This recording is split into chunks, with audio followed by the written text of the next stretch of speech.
Hello, I'm Matt Hustwit and I work for the Staffordshire Chambers of Commerce and I'm the funding advisor for the Stoke-on-Trent and Staffordshire Growth Hub. It's great to be part of the event today and to be able to discuss how we can support you and your business. As Nicholas highlighted, the Growth Hub and Chamber are here to help with any business inquiry that you may have, and where we see a large volume of inquiries is around the access to finance and funding support topic. Obviously, when COVID first struck and the country went into lockdown, it was a very confusing and worrying time for everyone, not to mention the businesses in Stoke-on-Trent and Staffordshire. We saw it as our duty to obtain as much information as possible, understand it and quickly get it distributed to you, the owners and managers of the businesses in our area. We're still doing this. The helpline continues to receive hundreds of calls from businesses to get an understanding of what is available to them or to just make sure that they are not missing out on something. While some of the support is still the same, some has changed, and I want to ensure that you are aware of the main changes that have occurred since the announcement of the second lockdown and the forced closures. The rate relief grant that was originally a lump sum payment of either £10,000 or £25,000 to businesses that were registered ratepayers is now the LRSG, Local Restriction Support Grant, and it's now a monthly payment of between £1,600 and £3,000. Again, this has varied levels of eligibility and is being delivered across the county by your local authorities. There's an additional £1,000 in December on top of these standard payments for eligible wet-led pubs that don't serve food. As part of this, and as before, it has been recognised that there are exceptions to this eligibility, and as such, there is also an additional and discretionary grant for businesses that may not tick all the boxes, but that have been severely impacted by the closure of other businesses. Your local authorities will be delivering this support, and in the first instance, we would recommend that you visit the COVID support pages of your local authorities' websites for further details.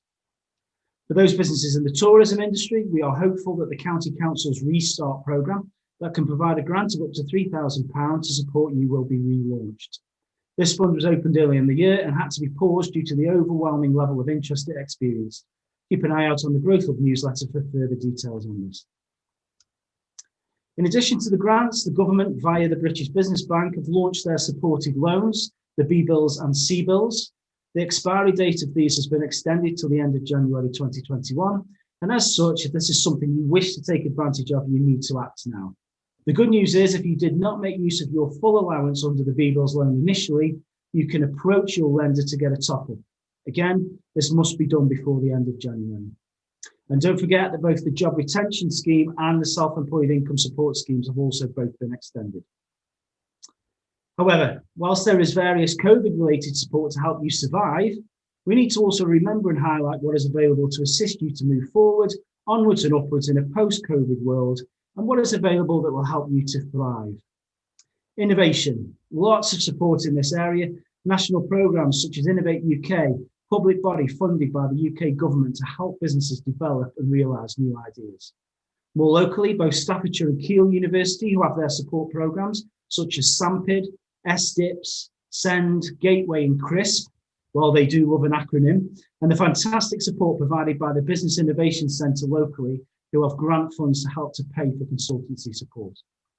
Startups, again, national support from the British Business Bank through the Startup Loan Company, providing loans of up to £25,000 at 6% fixed, not to mention the new Staffordshire Startup Loan Scheme that Nicola has previously mentioned. Both are complemented by a fantastic and fully funded startup programme delivered across the county. And last but not least, growth. We have always benefited in Staffordshire from having access to various capital grant schemes and growth programmes. We have the Grants for Growth programme managed by Angela at Stoke-on-Trent City Council and the Small Business Grant Scheme managed by Julie at Staffordshire County Council, both of whom do a fantastic job and are both set to relaunch early next year. The Growing Places Fund, a short-term loan to support companies investing in the future, ready for the emerging business demand in the regional, national and global markets. The Investment Readiness Programme, a 60% grant fund providing up to £3,000 to help to pay for strategic business planning and financial forecasting that enables a business to apply for growth funding. And last but certainly not least, the Midlands Engine Investment Fund, a collaboration between the British Business Bank and the LEP to provide commercially focused finance through small business loans, debt finance, proof of concept funding and equity finance funds. The support is provided by 5 of our Growth Hub partners, BCRS Loans, Maven Capital, the FSE Group, Mercia Asset Management, and Midven all exist to help your business to thrive. So, what are you waiting for? Nicholas, Suzanne, and I have highlighted some areas of support that we can help you with via the Growth Hub and the Skills Hub. Every business is different and needs different support at different times. All we would ask is that you contact us to see if we can point you in the direction of the support that is available to help you. My contact details are provided, and you can also register for the Growth Hub newsletter at stokestaffsgrowthhub.co.uk. And don't forget the helpline number, 0300 111 8002. My colleague Becky is there to help you. Thank you.